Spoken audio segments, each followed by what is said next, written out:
What's going on? It's Jay for Built by You, and today we're going to talk really quickly about the 5 simplest ways for guys to get more protein in their diet. So in general, most guys that I speak to that are interested in joining our programs or that we already coach at Built by You just don't eat enough protein to support their training and their nutrition and their physique goals.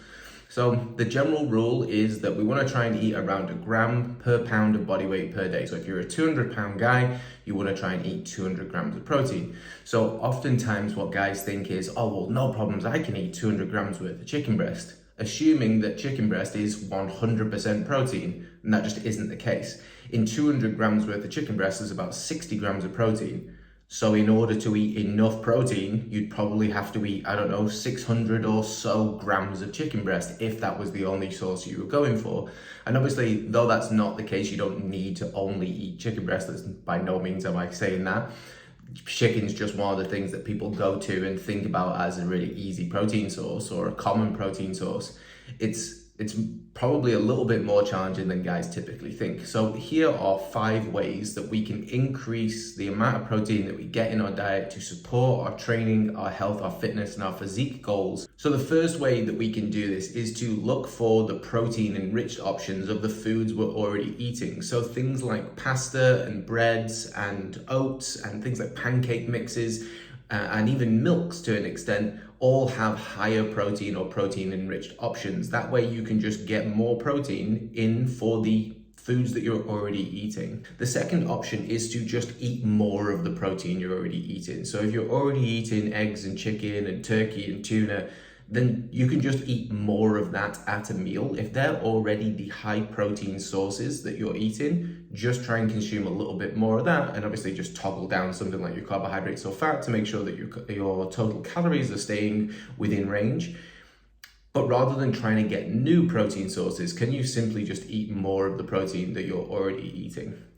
The third way to do it is to think about not necessarily the types of protein that you're getting, but how to prepare that protein and how frequently to prepare that protein. Oftentimes guys end up with low or no protein meals because they don't have protein to pull from, or they end up having to go out and get food, which is maybe not ideal for them in that scenario. So at Built by You, we talk to guys about making sure that they have some proteins to pull from, and it's really simple to batch cook some proteins every 2 to 3 days so that when you're building a meal, when you're grabbing dinner, when you're making a lunch to take with you to the office or whatever it might be, you have protein on hand. If you don't have it on hand, then you can't eat it.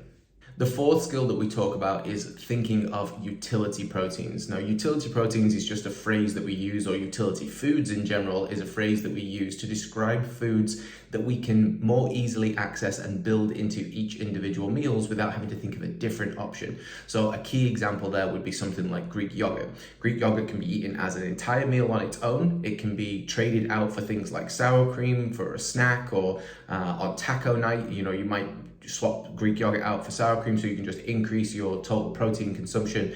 At the same time, you probably reduce your fat consumption as well. Or you can have it as a grab and go snack, and it's easily accessible from things like airports and train stations, petrol stations, and that kind of stuff. So thinking about foods as a utility, so rather than thinking about different or new, we can just think about ones that are easily accessible and that we can build into each individual meals.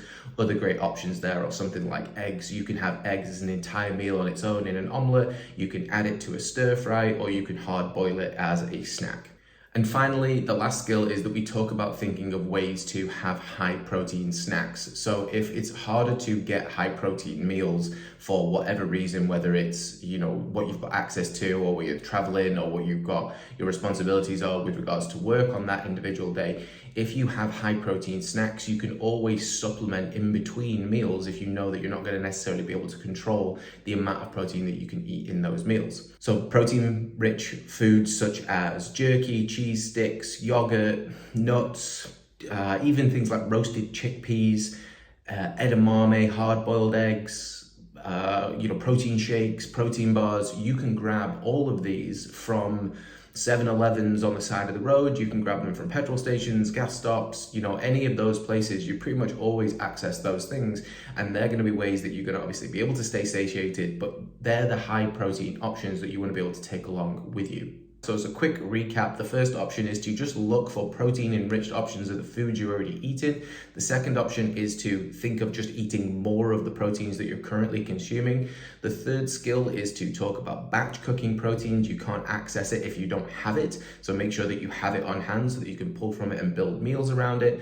The fourth thing we talked about was utility proteins, thinking of foods that we can build into meals or that we can have as snacks or we can have as kind of replacements or supplements to certain meals. And the fifth skill that we talked about was making sure that we're thinking about high protein snacks. If we're not able to control the amount of protein that we can eat on any given meal, then we can always supplement our protein consumption throughout the day with high protein snacks, things like jerky, protein bars, hard-boiled eggs, things that are easily accessible. So these are just 5 skills that we talk to guys at Built by You about building into their life so that they can increase the total amount of protein that they eat throughout the day so that it supports their physique, health, and fitness goals. I hope you found this helpful. If you did, please like, subscribe, comment. If you have any questions, drop them in the comments and we'll talk about it a little bit more.